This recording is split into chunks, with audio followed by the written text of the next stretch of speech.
Moi boas a todas, a todos. Bueno, outro directo máis é Orgullo Galego, xa é o directo número 48, se non me equivoco, e que se fixo de rogar porque, bueno, levamos xa 2 meses e medio sen directo por diversas cuestións, non? Hoxe, como vedes, é un directo moi especial porque saímos da casa para vir a un espazo tan impresionante como é o convento de Santa Clara, para conversar precisamente sobre Santa Clara, mais tamén con outras cuestións, non? Para iso, hoxe, bueno, primeramente agradecer ao Concello de Pontevedra que nos dera esta posibilidade, tamén agradecer a Xuseia, que son a xente que están por aquí nas cámaras e tras, e que son quenes están facendo posible isto. Este é un directo, como digo, moi especial. Hoxe contamos cun convidado que todas e todos coñecedes, que é o alcalde de Pontevedra, Miguel Anxo Fernández Lores. Moi boas. Hola, boa tarde. E que, bueno, se non me equivoco, é a túa primeira vez en Twitch, non? Pois sí, pero eu estou aberto a todas as posibilidades. Ademais que, bueno, eu creo que é o primeiro alcalde, polo menos as grandes cidades de Galicia, que ven o Twitch. Pois é unha honra. Sí, que, bueno, logo xa falaremos, porque tamén queremos... Estaban estes días pedindo aí un apoio teu para unha campaña que hai para levar o galego ao Twitch, pero eso conversaremos ao final, que, bueno, necesitamos aí o apoio de xente con peso, non?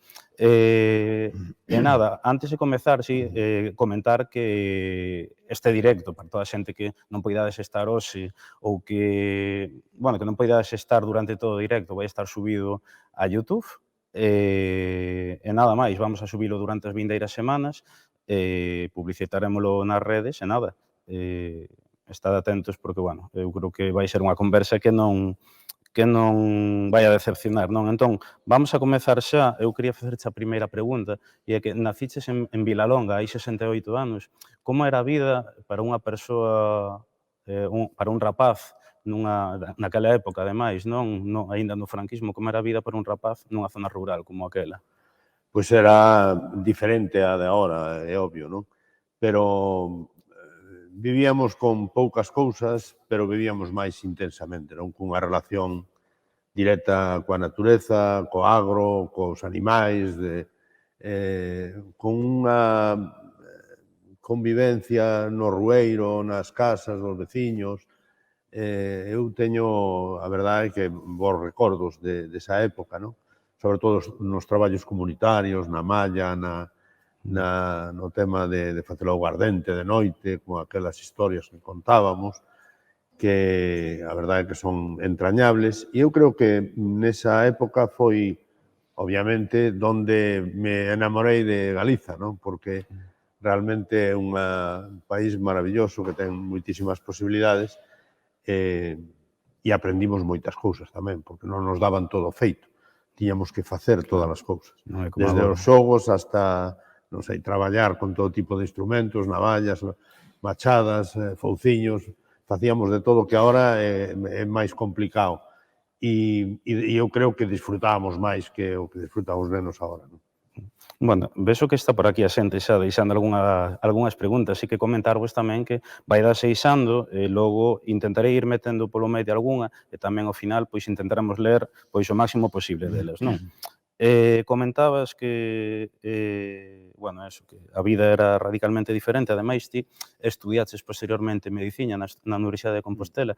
Como era a vida universitaria naquela época? Ademais, momentos moi conflictivos, non? Moi convulsos. Sí, eu estudei antes aquí no Instituto de Pontevedra, no Valle Inclán, no Sánchez Cantón, e logo xa fun para Santiago no 72, hasta o 78, non? Eu a verdade é que son unha persona, obviamente, do rural, fillo de un labrego, e onde me topaba cómodo era coa miña xente, non? Eu a vida universitaria tardei un pouco en conectarme con ela, e sempre estuve ligado, digamos, a Vilalonga e a Sanxenxo, incluso a nivel político, non? Claro que sí que vivín todas as movidas do 75, 76, celebramos, obviamente, con música a todo volumen a morte de Franco e todas as cousas, e fomos a todas as manifestacións, etc. Pero eu sempre que podía escapábame para o Salnés, para Sanxenxo, non? O sea, porque topábame máis a gusto botando unha man os comités de axuda á loita labrega, cos CAL, facendo traballo coa xente, e menos nese eido universitario que era un pouco elitista, desde o meu punto de vista. Non?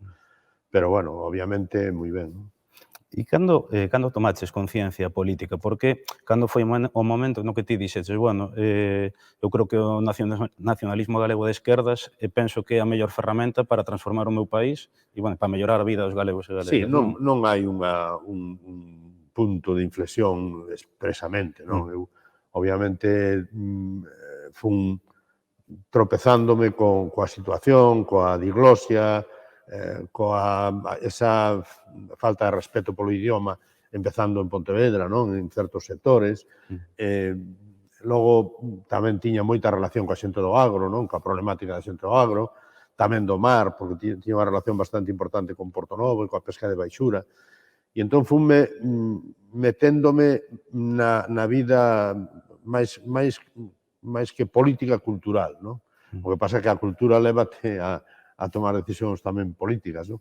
E entón eu foi nesa época, 16, máis 17, 18, 19, e iso xa logo foi increscendo, non?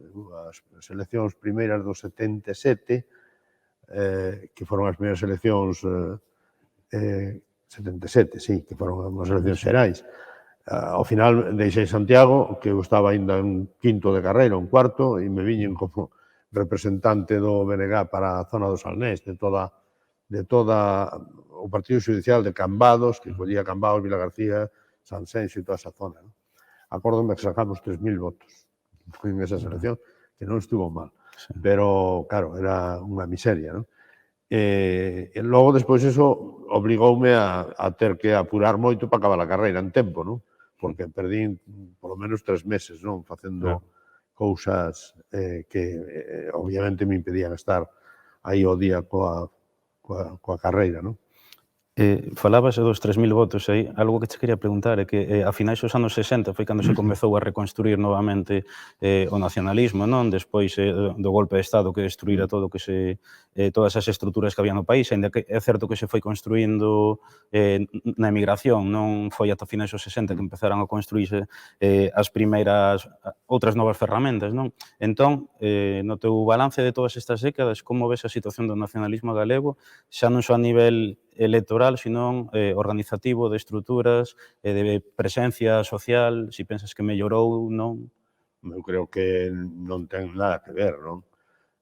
Claro, inevitablemente hai que facer a valoración cuantitativamente, e cuantitativamente somos a segunda forza política do país, increcendo, o sea, en crecemento, temos a CIGA, o sindicato máis forte do país, bueno, hai un gran movimento cultural de defensa da lingua, de defensa do idioma, e non ten absolutamente nada que ver. Aquilo eran uns inicios moitas veces clandestinos e que tiñan, en fin, pouca traducción práctica, non? Da que eu estou moi orgulloso porque nesa época, non sei se foi no 75, 76, 77, tamén foron as primeiras eleccións a cámaras agrarias, únicas. Non hubo máis eleccións a cámaras agrarias. E esa foi tamén unha etapa que eu me volvín de Santiago para Sanxenxo e para Vilalonga e ganamos a Cámara Agraria de Sanxenxo. Ainda sigue sendo das comisións labregas, fíjate tú, porque non hubo máis eleccións. Non? Sí que había un sentimento que estaba explotando, pero eu creo que faltaba base social e organización. Ahora mismo, claro, estamos falando de que estamos organizados en todos os concellos e en todos os sectores, non? Por lo tanto, eu creo que estamos na línea correcta, non? E que non ten nada que ver aquilo co de agora, non? E digamos que incluso tamén daquela esa dificultade para levar adiante a acción política sería moito máis complexo que na actualidade, non? Falo dende incluso pegar un cartel ou do que for, non? Eu acórdome que estando tamén, non sei, nos últimos anos de carreira, me colleu a Guardia Civil poñendo carteles contra celulosos en nosa, aquela sardiña que lle faltaba, tiña solamente as espiñas e a cabeza, e iso non sei exactamente que ano foi, e me levaron ao cuartelillo por pegar cartéis. Claro, obviamente me tuveron que soltar, non? Inmediatamente, pero que sí que non era fácil, non? E algo, Tiña para logo Ence, pero xa que o citas, vou non sacar agora. Pois xa. Sacamos, son dúas preguntas nunha, na mesma pregunta. Por unha parte, que lle dirías a xente pois que di, bueno, independentemente da localización de Ence, estamos nun momento de conflictividade, bueno, de precariedade, de falta de traballo, que sacar a Ence pode, pois, facernos perder moitos postos de traballo nunha cidade non industrializada ou non moi industrializada, e por outra parte, incluso a xente que dentro do movemento contrario a Ence di que este traslado non é suficiente porque non vai poñer fin a problemática que hai do eucalipto, non? Simplemente se vai a trasladar a outro sitio. Ben, son dúas preguntas totalmente diferentes. A primeira, en todo caso, refírese a... Bueno, é unha falacia, non? É dicir, que neste momento en Pontevedra hai moita máis industria que había cando pois nos entramos no goberno, concretamente no 99, non?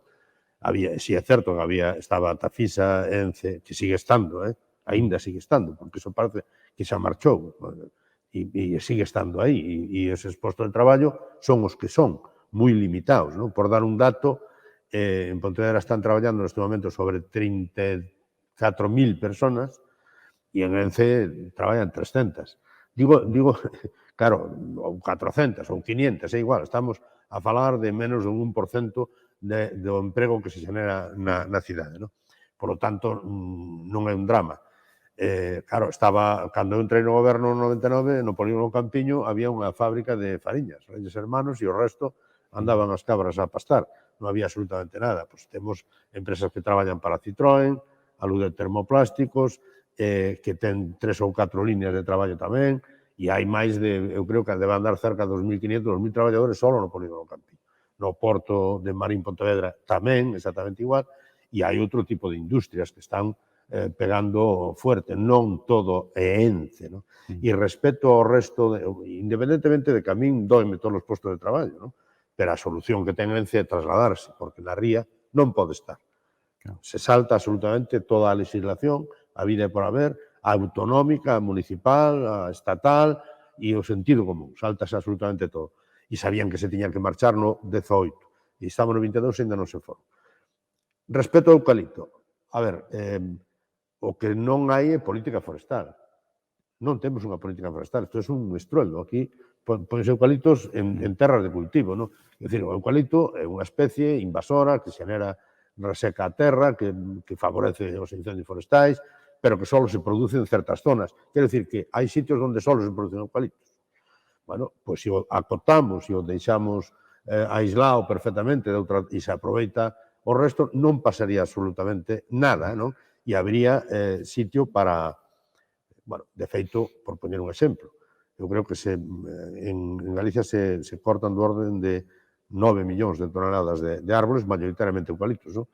E celulosa consume 1.500, Sí. 1.500 toneladas, o sea que non hai sitio un pouco para todos, pero hai que facer unha reordenación, obviamente, dos usos do monte, dedicar a eucaliptos os sitios onde non poidan estar, perfectamente aislados, coas súas devasas, para evitar incendios forestais, e logo, sí, plantar árboles autóctonos que, inda que inicialmente requiren unha maior inversión, é obvio que a riqueza é moito maior, sobre todo se os coidamos e se venden para madeira e hai ese aumento de valor engadido que ten a madeira de calidade. O eucalipto ten un precio que ademais controlan claramente as papeleiras e as fábricas de tableiro e xa non é a ganga que era. É dicir, que aquí o eucalipto chegouse a pagar a, non sei, exactamente me parece que eran 10.000 pesetas o metro cúbico, e agora se está, e 10.000 pesetas o metro cúbico son, como todo o mundo sabe, cantos euros son,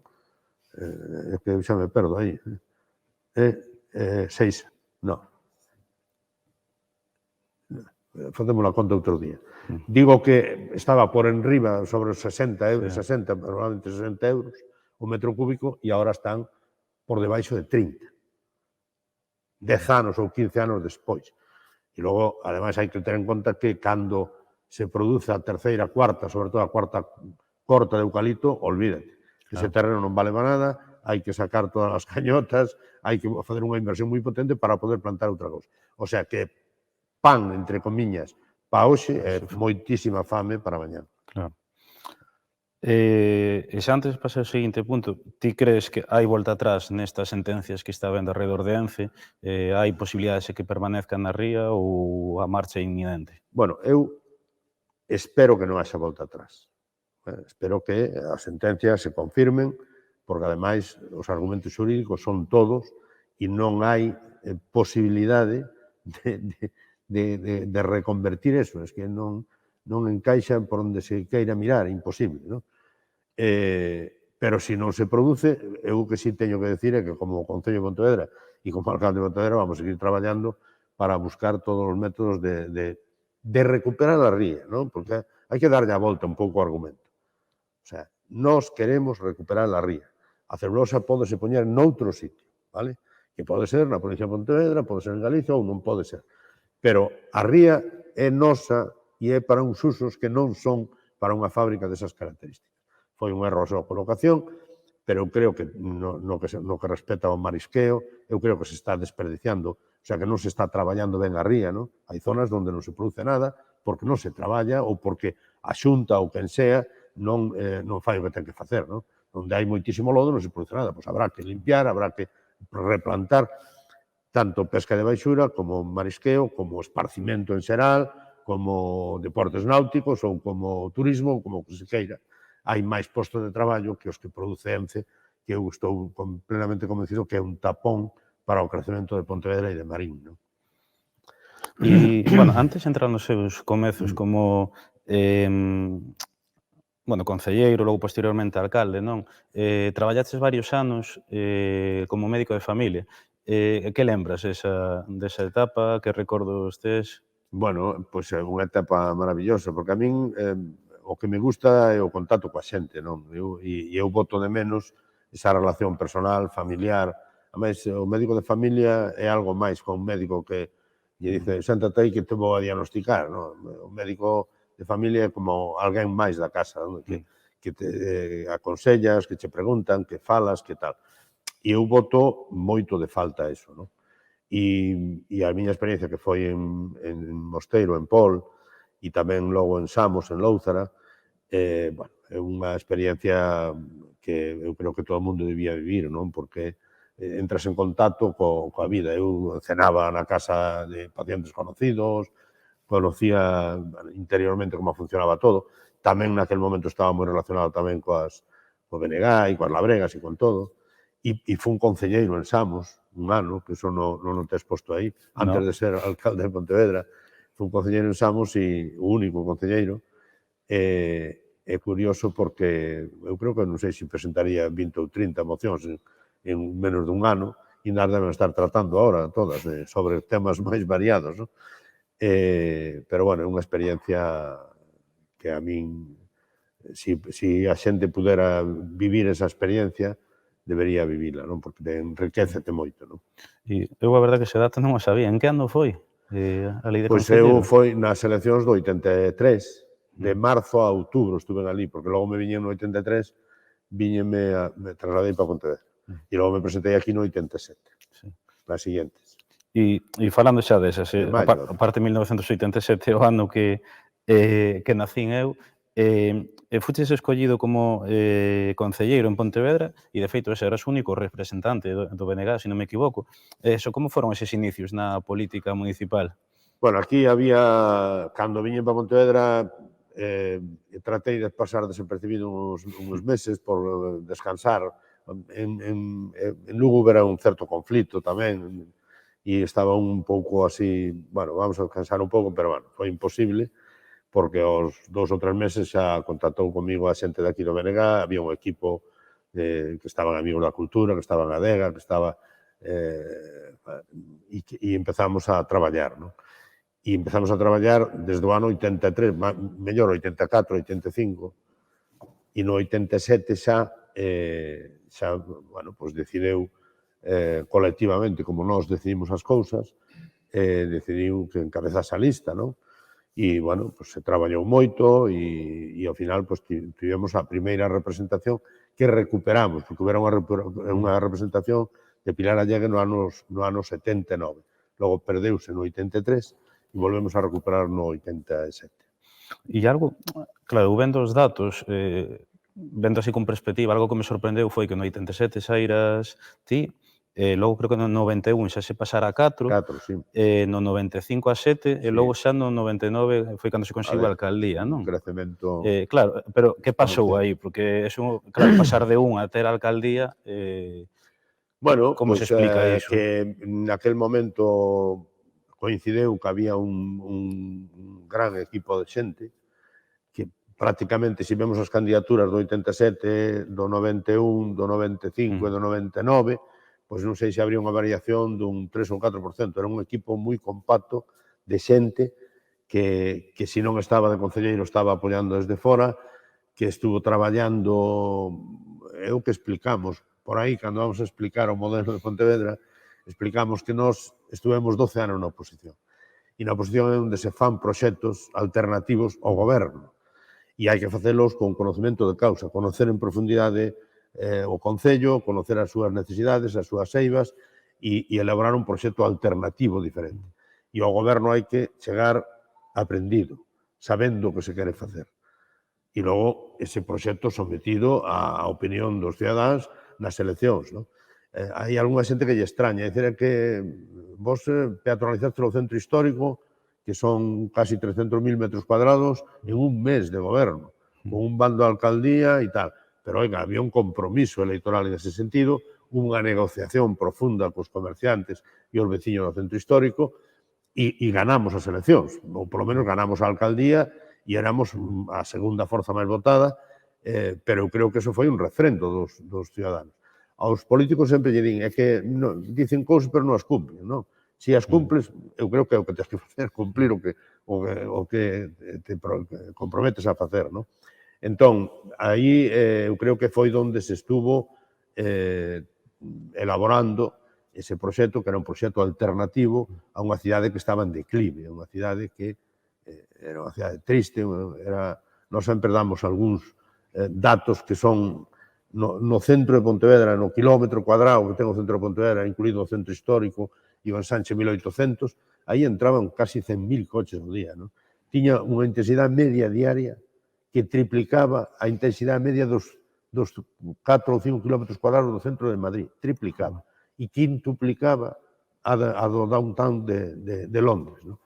E entón era inasumible, era entrar e salir, entrar do atasco, salir do atasco, todo o día permanentemente. Na Plaza de España pasaban 26.000 coches ao día.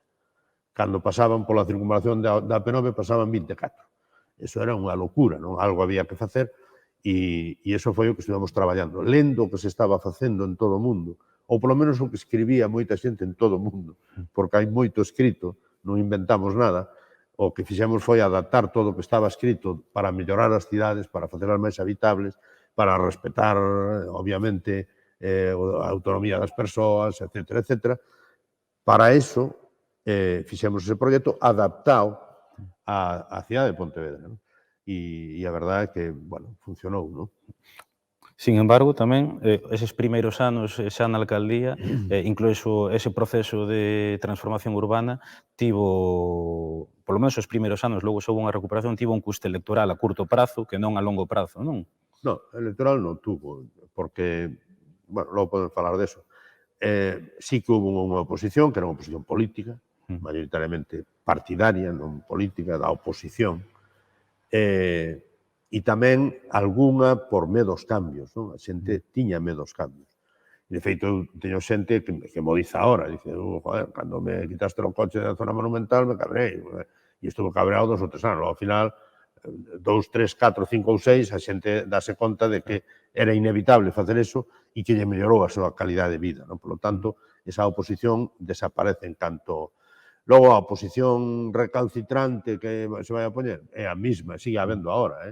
O sea, cortas unha rúa e é a mesma oposición que hai 23 anos. E van ao xulgado e perden, obviamente, porque se hai unha cousa que está máis ou menos clara é que os alcaldes e as alcaldesas no Estado español e na Galiza temos competencia exclusiva sobre o espacio público. Por lo tanto, podemos decidir se se peatonaliza unha rúa ou non se peatonaliza, se se corta o tráfico, se se pon unha velocidade ou outra. Non? Sí. E, por lo tanto, teñen unha batalla perdida. Non? pero, bueno, eles pensan que sí, non? Cando todo o mundo está mirando pa aquí, porque todo o mundo está mirando pa aquí, resulta que aquí o problema vai ser que se corta unha calle que tiña, ademais, un tráfico excesivo de paso, que é un dos tráficos que hai que eliminar. Si non paras na ciudad, porque pasas pola ciudad. Iso é que é ridículo, absolutamente. Estás ocupando espacio, contaminando, generando accidentes e sobre todo, ocupando espacio público. E entón, iso foi o que fixemos, pero, claro, sempre vai haber unha oposición que ten que ver coa oposición partidaria política, non? E volvendo aos inicios, como foron, claro, pasastes en 12 anos de ter un representante a chegar á alcaldía, ademais nunha cidade que sempre se decía, non, que Pontevedra era de dereitas, de golpe chegastes vos, tivestes que empezar a gobernar. Como eses primeiros días, meses, como sentarse, claro, porque a oposición é unha cousa, pero xa sentarse, non, No, bueno, pero a ver, nós tiñamos un coñecemento profundo da administración municipal. Bueno, eu levaba 12 anos, e logo había 3 persoas máis que levaban xa 8 anos, e conocíamos profundamente as contas municipais, as posibilidades económicas, o sea, conocíamos absolutamente todo. E teño que decirlo tamén, non? E hai moitísimos funcionarios de carreira, que, sinceramente, nos tiñan certo respeto, non? Porque nos íbamos ali a intentar mellorar as cousas. Pero non andábamos resolvendo cosillas, ni que hai de lo mío, ni cousas desos, porque esas son estas trapalladas. E iso, os funcionarios tamén saben quen está intentando dar alternativas e mellorar a calidad de vida a xente en xeral, non? E traballan polo interés público, e quen anda con convenencias e quen anda buscando. E por eso, entre outras cousas, non tiñan moito respeto. Por lo tanto, cando entramos, e obviamente tuvemos sempre en consideración a súa opinión, porque teñen experiencia. Entón, nós sempre nos basamos na opinión deles. Nos decidimos políticamente, pero cando hai que facer as cousas e executar desde o punto de vista administrativo, sempre tuvemos en conta a capacidade de traballo que teñen, que nós temos uns excelentes funcionarios no Concello, porque se non contáramos con eles e con outra moitísima xente, seríamos incapaces de sacar adiante este proxecto, que é un proxecto complexo, complicado, e que sigue levantando, generando admiración en outros concellos, non? Iso é todos os días, non? Todos os días chama alguén, non? claro, Para preguntar cousas, ou para sí. visitar Pontevedra. Comentabas antes o Casco Vello, fan aquí un comentario de que a cidade mellorou unha barbaridade nestes últimos anos. Din por aquí, acórdome dos anos 90, na zona vella que dá medo andar por moitos sitios, que agora é un escaparate internacional. Eu dou fe que, ademais, estudiei nos anos 90 no San José, que efectivamente si daba medo andar por ali, pero Pola tarde, de noite, xa non só pola inseguridade, sino incluso polo tráfico, non? Que é algo que agora ninguén se imaginaría que houbese coches pola Rúa Real, por exemplo. Non, coches, eran 500 coches. Claro. 500 coches, cando sacamos os coches, sacamos 500 coches, contados un a un, aparcando en Santa María, na Praza da Peregrina, na Praza da Ferrería, en todos os lados.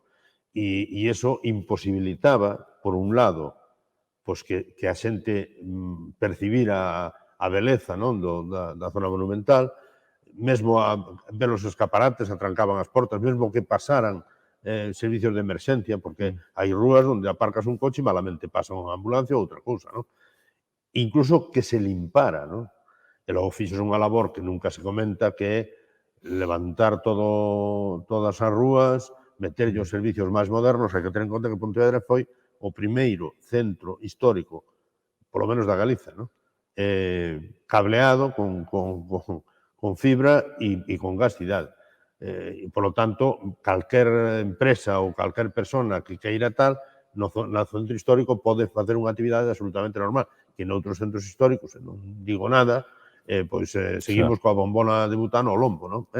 Sí. Sí, pois entón, iso é moi importante. E iso tamén, bueno, boa iluminación, accesibilidade universal para todo o mundo, eso mellorou moitísimo e fixo o centro histórico moito máis atractivo.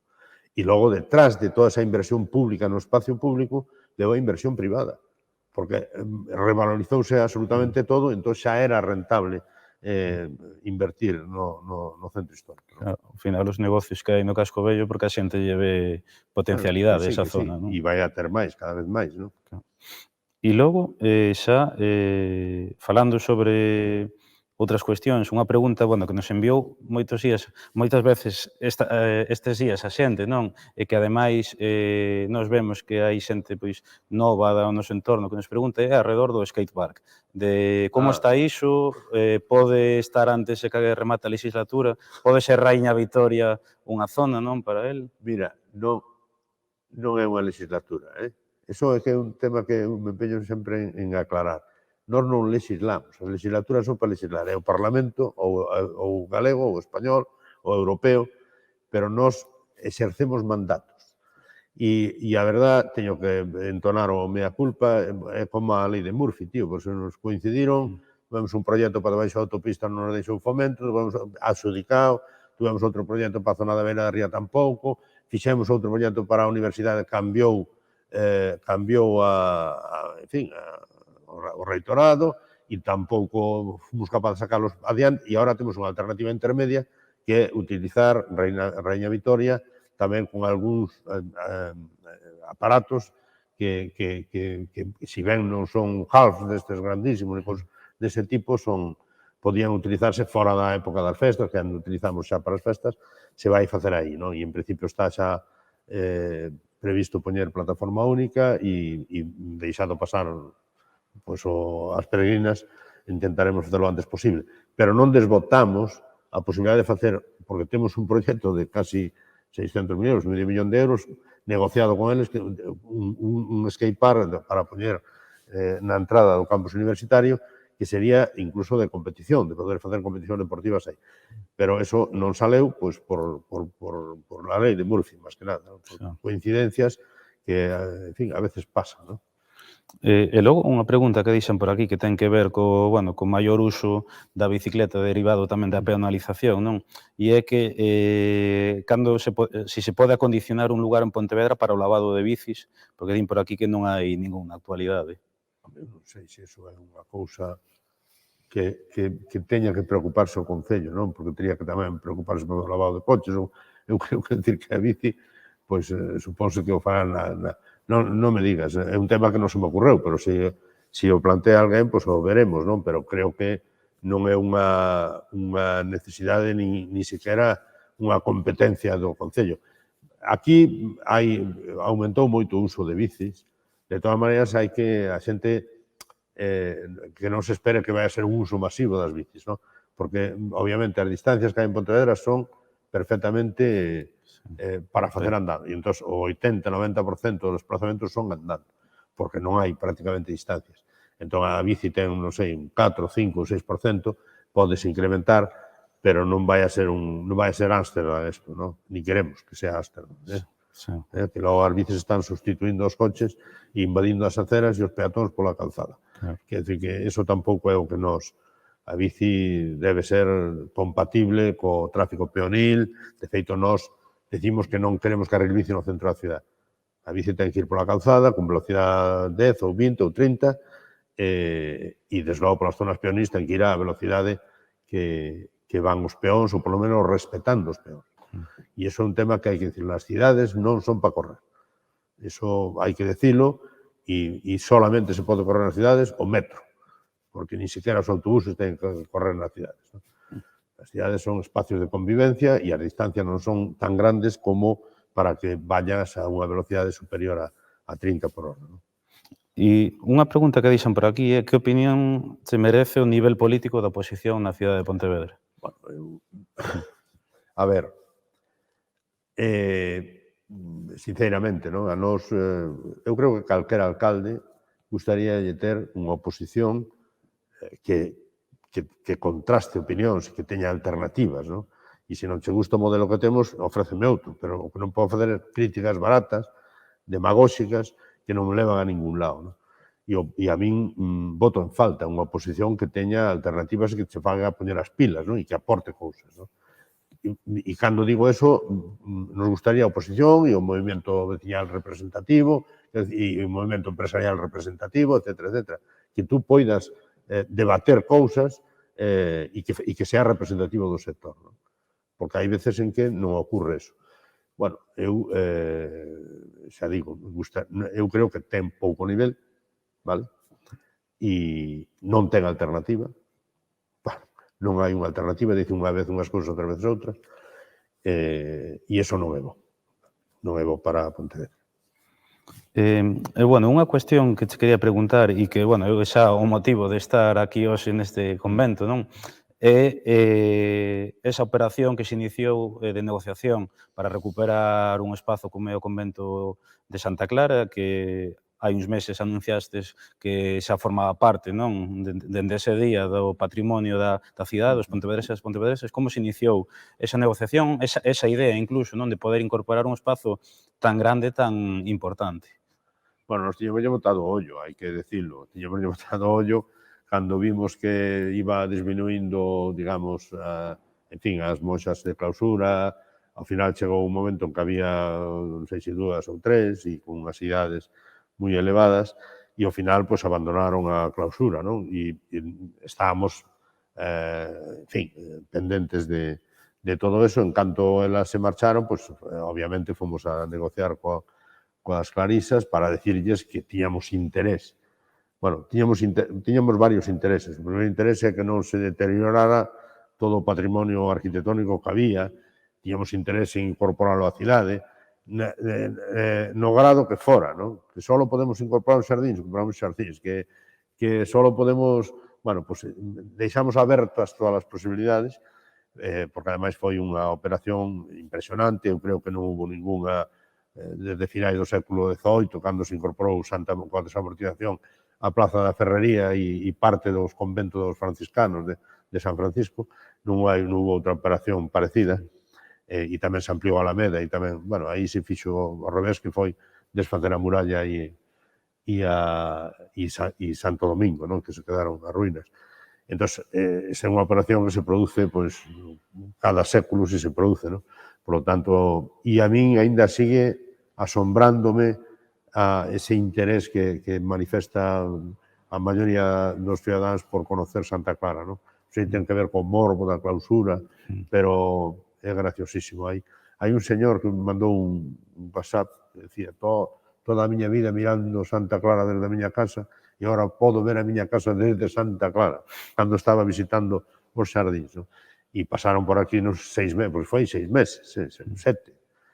Fixemos moitísimas cousas. Poñer esta iglesia como espacio cultural, pasaron 17.000 personas por todo Santa Clara, estamos xa traballando nas excavacións arqueolóxicas, temos decidido que si é factible isto para ser o 7º edificio do museo, que é moi importante. O Museo de Pontevedra eu creo que é o Museo Nacional de Galicia, e ten uns fondos que están aínda moitos sin catalogar. Necesitamos espacio para catalogar, especialmente todo o que se refire en fin, as pedras e a chádegos dos castros e de toda a provincia Gas Vigo veñen aquí.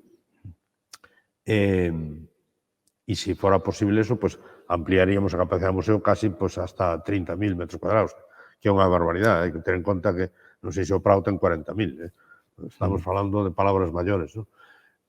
Por lo tanto, bueno, pues encantadísimos, e tamén teño que resaltar o apoio da Diputación, no sentido de que, cando falamos de ampliar museo, abertos a todo tipo de colaboracións, está xa contratada a excavación. Bueno, cando se traballa, se sabe o que se quere, se lle quere a Pontevedra, se fan cousas, non? E cando se pon pan na roda, entón non avanzamos, non? E hai aquí un par de preguntas sobre iso, que din que se fará algo coa zona verde do convento para que poidan disfrutar os cidadáns, e tamén se haberá máis visitas nos próximos meses para coñecer o espazo. Sí, ahora mismo temos pechado o tema porque están facendo excavacións, están traballando, pero supoño que serán 3 meses, 4 meses, pero logo sí que retomaremos as visitas na medida do posible. Bueno, a zona verde estamos lle dando unha volta completa, desde catalogar os árboles que hai, ver se están malos para cambialos, datalos e ademais ver que tipo de especies, incluso as viñas que temos. O sea, eso se vai a facer todo, e unha vez feito vamos a intentar que sea de uso público, non? Incluso estamos pensando a posibilidade non só de entrar, bueno, estamos negociando a entrada por aquí, por este edificio que en principio é do Arzobispado, para entrar a nivel, porque por aquí a entrada, en fin, ten barreiras, e logo queríamos probablemente facer un concurso de ver como podemos conectar a Praza de Barcelos coa propia Santa Clara. Teñen un tamaño semellante, 10 ou 12.000 metros cuadrados as dúas, e sería un gran pulmón dentro da cidade, desde Barcelos e aí abertos a todas as posibilidades.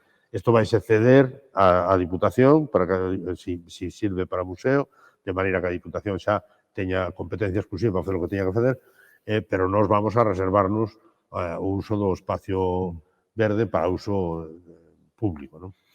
E este espazo que xa está sendo espazo de actividades podería seguir sendo para Bueno, eu actividades? creo que sí, porque non vamos a modificar nada desto e a verdade é que ten un tamaño ideal e unha sonoridade ideal e o famoso órgano que é unha preciosidade e dá para certo tipo de actividades. De feito, se estuveron facendo e tiveron un éxito espectacular xa actividades culturais aquí, non? E hai quen di que posiblemente sexa a maior operación de recuperación de patrimonio en todo o país, toda Galiza, polo menos neste século, pode ser? Eu creo que sí, en toda Galicia seguro. A nivel de Estado houve tamén unha compra dun convento que non era das Clares das Carmelitas, máis ou menos o mesmo tamaño, 12.000 metros, en Valladolid, o ano anterior. Un pouco máis caro con nós, pero tamén Valladolid é máis grande, non sei. Claro, claro. Nós estamos contentos coa operación e as Clarisas tamén. Bueno, entrando xa nas últimas preguntas, tamén aproveitar, que a xente sigades facendo algunha preguntiña máis que podemos meter dentro do chat. Falando de patrimonio, un tema que quero tocar, que ademais está collendo forza este ano, é o Xacobeo, non? É certo que, todo o que hai alrededor do Camiño de Santiago ten unha historia moi importante, algo que eu creo que temos que preservar a nivel cultural, de promoción, etcétera, non? Pero sí que nos percibímoslo, polo menos dende o noso proxecto, porque así non lo comunica moita xente, e é que creen que se está invertindo demasiados cartos no Xacobeo, sen embargo non se inverte o suficiente en recuperar outro tipo de patrimonio, non? Hai un desleixo moito máis grande. Pensas que eso é así? A ver, en parte douche a razón, pero eu creo que onde non se debe invertir é na Cidade da Cultura. Quero dicir que o que é unha barbaridade é gastar centos de millóns na Cidade da Cultura para que sea escaparate das cousas que non recuperamos no territorio, que é alucinante, non? En algún momento propoñía poñer os petroglifos aí unha especie de maqueta de petroglifos, cando temos petroglifos sin datar algún, sin catalogar, e desde logo sin poñer en valor, non? A mí me parece que o camiño portugués ten o apartado cultural, pero últimamente está sendo unha potencia tamén económica.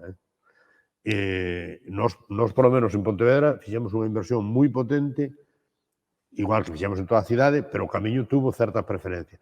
Todo o camiño, desde que entramos na cidade de Pontevedra, por Tomeza, hasta salir por Lérez, está con preferencia peonil, con plataformas únicas, está moi cuidado, é un escaparate que é importante e que está xerando moitísima actividade. De feito, hai moitas, se crearon moitos albergues, hostels, cousas destas que aumentou moitísimo porque esperamos superar este ano os 100.000 peregrinos, que son peregrino-turistas, e ademais é que cada vez varía máis a xente como viaxa, non? Viaxa mellor con autobús, con viaxe organizado, dorme en Pontevedra, fai o tramo de Redondela a Pontevedra, logo despois volve a dormir en Pontevedra, logo fai o tramo a Caldas e ven a dormir a Pontevedra. Nos interesa moitísimo eso e, aparte, recuperar todo o patrimonio que hai ao borde do camiño, non? Eu creo que non estamos de acordo en que se faga a promoción, por exemplo, traendo xente de fora en concertos, cando se podía facer aquí. Nos facemos o Surfing Lérez e fixémolo con grupos exclusivamente galegos e foi un éxito absoluto, non? Por lo tanto, hai que gastar os cartos públicos, pero promocionar a cultura galega, promocionar o patrimonio, e indiscutiblemente hai que coidar o patrimonio que está estragado por aí e sin poñer en valor, non? Pero eu creo que non é a inversión que se pudo facer no camiño fora de concertos e cousas dese tipo, non vais a creer que é moita cousa, non é moita cousa. Onde se meteu moita cousa foi na Cidade da Cultura, que nos parece unha inversión absolutamente desorbitada para o interés que pode ter, non? E que non se dá recuperado, ademais.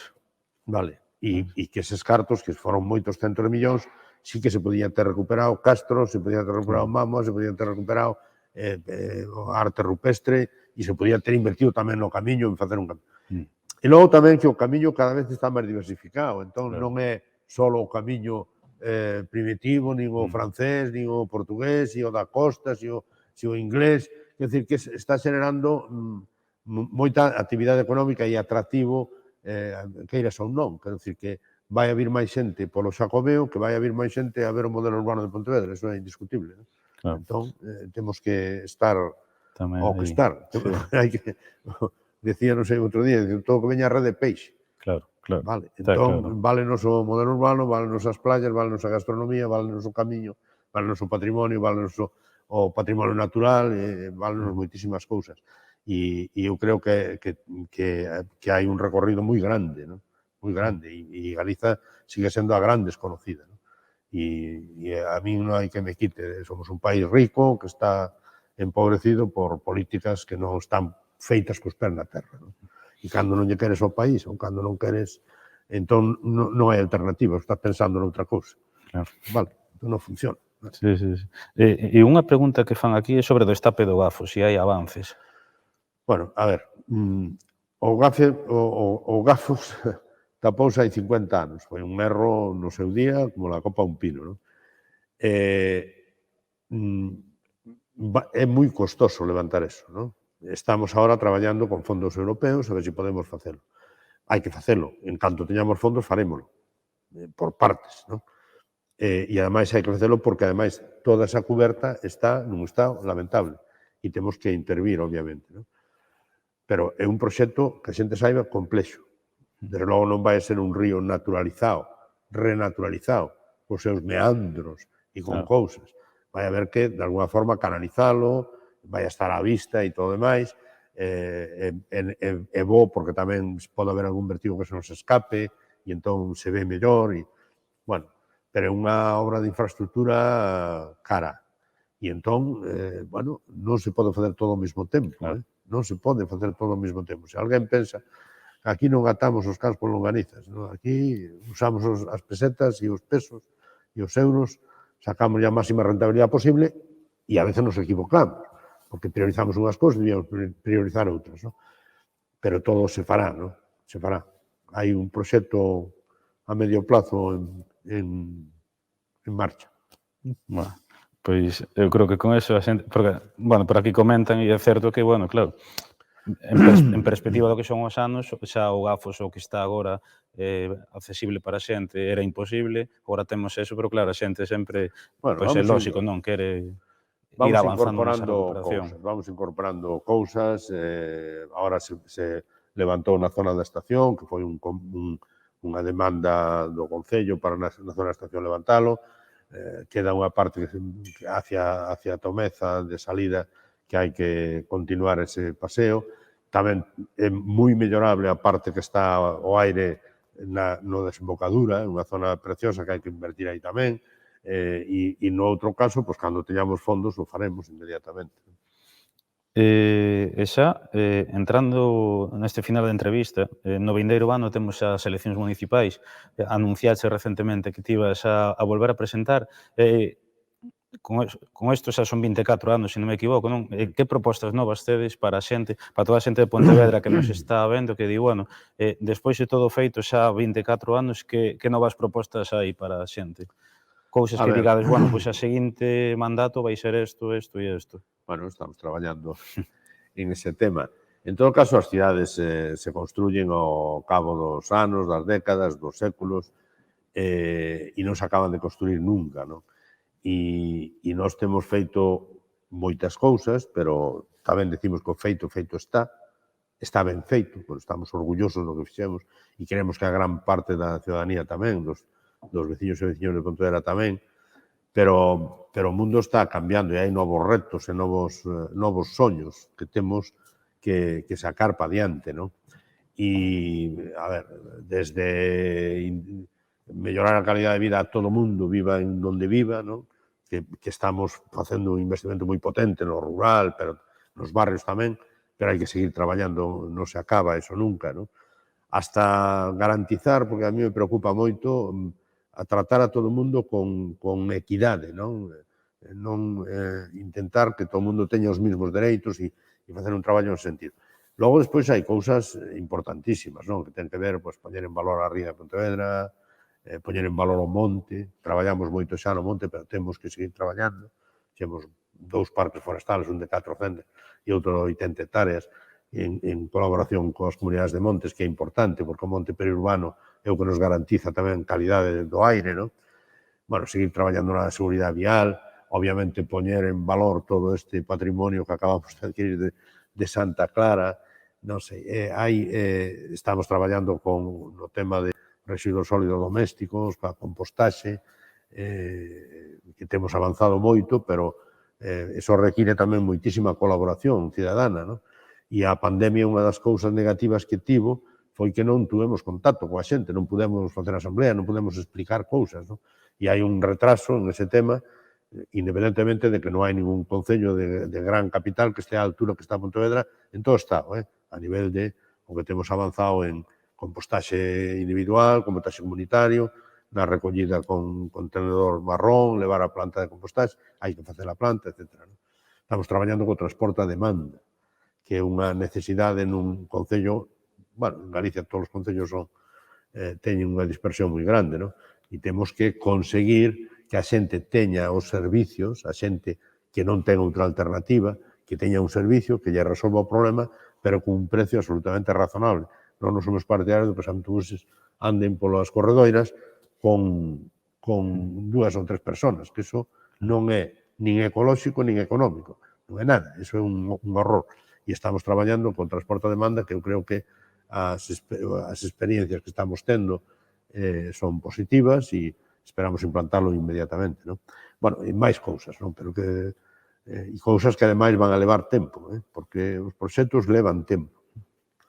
Se alguén pensa que se fan en 2 ou 3 anos, isto, a administración, que é a municipal é das máis rápidas de todas, bueno, temos infraestructuras, por poñer un exemplo, que acordamos con todas as administracións no ano 2004 nunha mesa de todas que se chamaba M4, que está ainda sin executar. Estamos no 2022, hai 18 anos. Temos que acabar a circunvalación, acabar o tramo que está en marcha e facer o resto.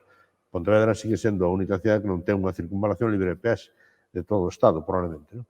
E hai que conectar os polígonos industriais que temos do Campiño, de Barro Meis, con Vigo e con Portugal, non? Sin que pase todo o tráfico polo centro da cidade, non? Ou polo cerca da cidade. Entón, hai moitísimos proxectos en marcha, seguir poñendo a Pontevedra no mapa, non? Que é moi importante poñer a Pontevedra no mapa a nivel internacional, porque eso ser un referente importante e eso tamén nos permite, bueno, pues, seguir facendo grandes eventos deportivos como estamos facendo, non? Estamos moi ilusionados coa gran final da Serie Mundial de Triatlón, que é o evento máis importante que vai haber no Estado no ano 2023, non? E esa, en fin, unha capacidade de organización que temos impresionante, que temos que agradecerlle a todo o mundo que está traballando no servicio de deportes para facer posible eso, non? E tedes datos xa entro na última pregunta, de como repercute na cidade a nivel pois, eso, turístico, de visibilidade, non? Pois todo digamos que mostrar ao mundo este proceso de transformación urbana, estes premios que se veñan recibindo, se iso xa hai datos sobre como está repercutindo na cidade, non? Bueno, é obvio, non? Quero dicir que se ve, non? Cada vez hai máis turismo internacional, temos moitas visitas, temos moitos impactos exteriores en medios de comunicación e en televisións, a francesa, a alemana, a australiana, incluso a coreana estuveron facendo programas aquí. Isto é sementar non é inmediato todo eso. De todas maneiras, sí que hai uns datos que son concluyentes, non? O sea, nós somos a cidade máis xoven de Galicia. O sea, temos a media edad máis xoven de Galicia. Por lo tanto, temos a maior tasa de reposición da xente que se xubila, porque temos esa idade, en edade de traballar, temos un... Bueno, somos unha cidade que medra en población. E medra, ademais, a cidade, medra o centro da cidade. O cal quere decir, porque nós tamén apostamos por non facer suburbanización, nin grandes centros comerciales na periferia, non? Entón, estamos aumentando a población, temos a cidade máis xove de Galicia dentro dun marco en que, maioritariamente, estamos perdendo población globalmente e hai algunha cidade que crece, e o digo, Santiago e Lugo están crecendo, as outras están estancadiñas, todas. Están nas mesmas cifras de hai 20 anos, algunhas delas. Entón, algo estaremos facendo ben porque, bueno, moito estaremos facendo ben porque hai unha apetencia grande por vivir aquí, non? E hai unha aposta por ese terceiro sector, pola creatividade, moi grande na cidade, non? Con varios coworkings, con empresas que están competindo internacionalmente, ligada á innovación, a novas tecnoloxías. Vamos, eu teño seguro de que hai un futuro esplendoroso, non? Nesta cidade, se seguimos traballando nunha línea correcta, non? De respeto ao medio ambiente, de industria pero compatible, en fin, de calidade de vida. E xa, bueno, entrando no cuestionario final, que son unha serie de pequenas preguntas que facemos a todas as persoas convidadas, e nada, isto require unha resposta rápida, que nos recomendes primeiro un libro. A ver, eu lin un último de Ana Cabaleiro, como autora galega, e o tema é que o nombre Deixádenos remar, creo que se chama exactamente, non sei se Deixádenos remar. Bueno, traballou no Concello e polo tanto, debía lelo. Logo, dun libro, pois ese libro. Bueno, logo, despois, a política esta deixache pouco tempo, non? E se tes 4 fillos e 4 netas, tamén tes dereito ao esparcimento, vas co libro pa mesilla de noite e logo pois lees 2 páxinas e ponlle outro enriba, outro enriba, outro enriba, hasta que xuntas 15 e os cambias, e iso é así desde hai moitos anos, non? Entón, queres empezar a ler moitos e ao final acabas lendo poucos e deixándose a medias, non? Unha película. Pois película, unha que me gustou últimamente de Zarauza, que Ons, non? Foi unha película que ademais eu, como viví unha temporada tamén en Porto Novo e estuve veraneando en Ons algunha vez e tiña un cariño especial a esa illa. Hai un polvo en Caldeirada que é insuperable. Que saíches cociñando algunha vez. Sí, é insuperable. Pois me gustou Ons, por dicir unha. Un lugar para visitar. Lugares para visitar. Moitísimos, porque eu estou, a ver, moitos estamos, ou moitas están enamorados deste país, e a verdade é que cada vez, vayas onde vayas, descubres cousas estupendas, non? Un lugar, por exemplo, para visitar, porque estuve traballando aí, é Lóuzara, que é un val que está entre Triacastela e Samos, e que está a 600 metros sobre o nivel do mar, que para chegar ali hai que subir casi a 1000 metros. Eu teño ido en cabalo por ali, porque non se podía ir de outra maneira, porque non pasaban os coches.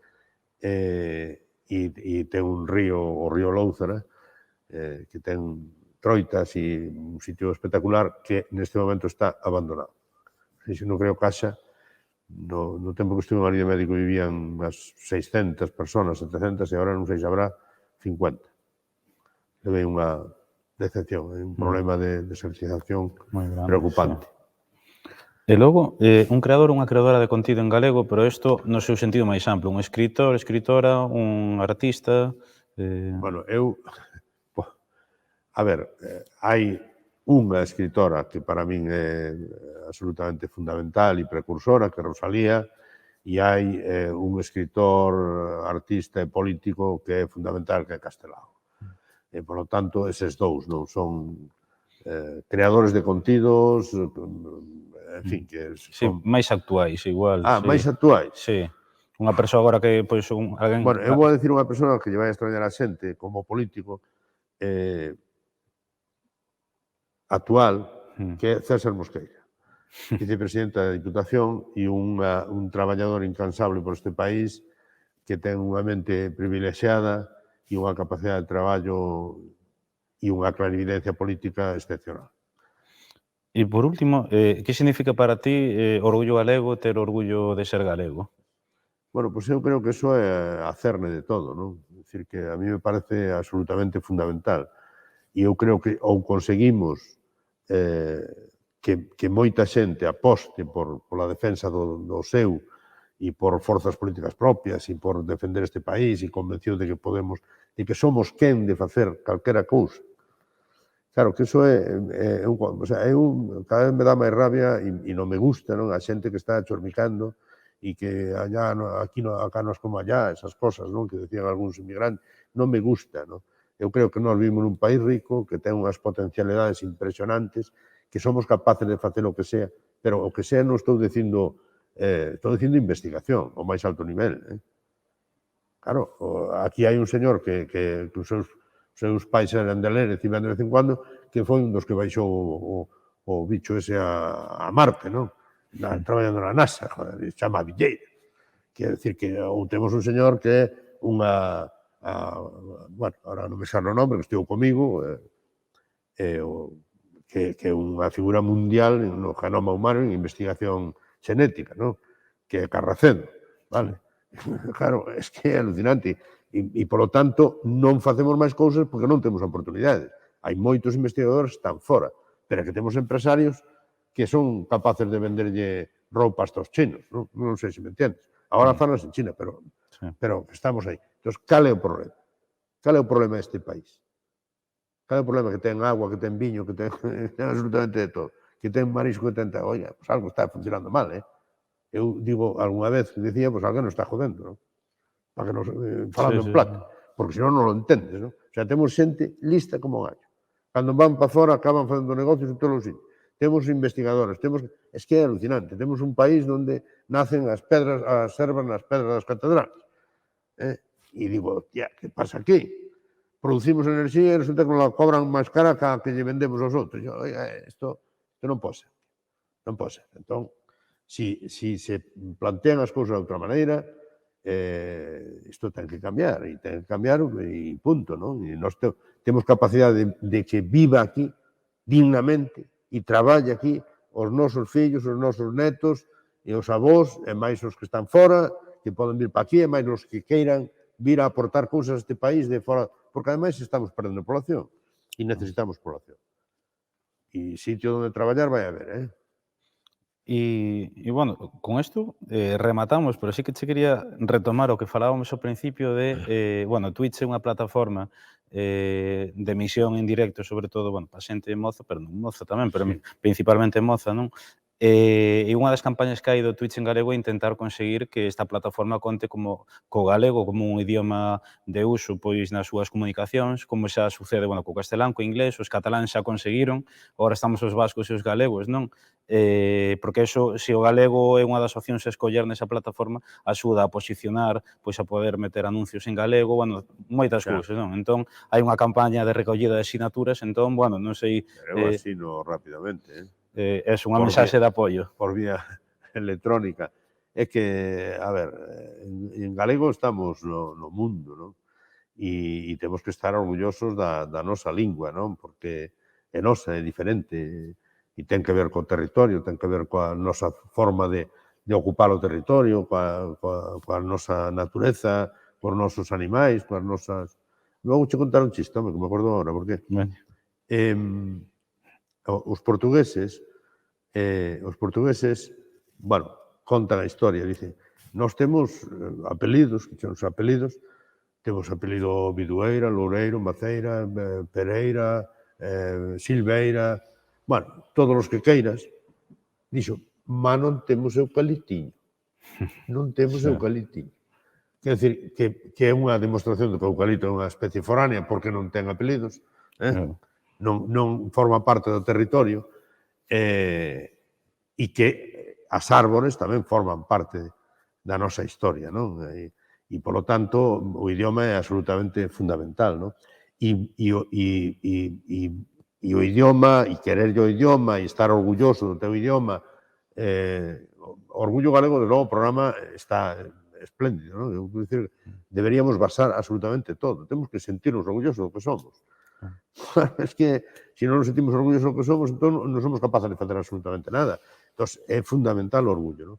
E dentro deso, pois, obviamente, ter unha lingua que, ademais, a min preocúpame, porque se ben é certo que se utiliza e a xente sabe ou entende e o pode escribir e todo o demais, hai unha perda no uso diario do idioma que é absolutamente increíble. E iso é unha cadena que te move, non? A mí preocúpame que tú metes a un neno na escola falando galego e sale falando español. Manda grena. E iso é un drama total, e iso ten mal arreglo, se non se toman decisións políticas. Claro. Pois nada máis, chegamos ao fin, xa levamos unha hora, entón con isto nada, chegamos ao remate, agradecerte que puideras estar nestas conversas Orgullo Galego, ademais es o primeiro alcalde, o segundo cargo do BNG, despois xa na Pontón, se non me equivoco, e nada, eso, agradecerte pois que puideramos conversar aquí nun espazo tan fermoso como este. Encantado, cando cairades repetimos para outra cousa.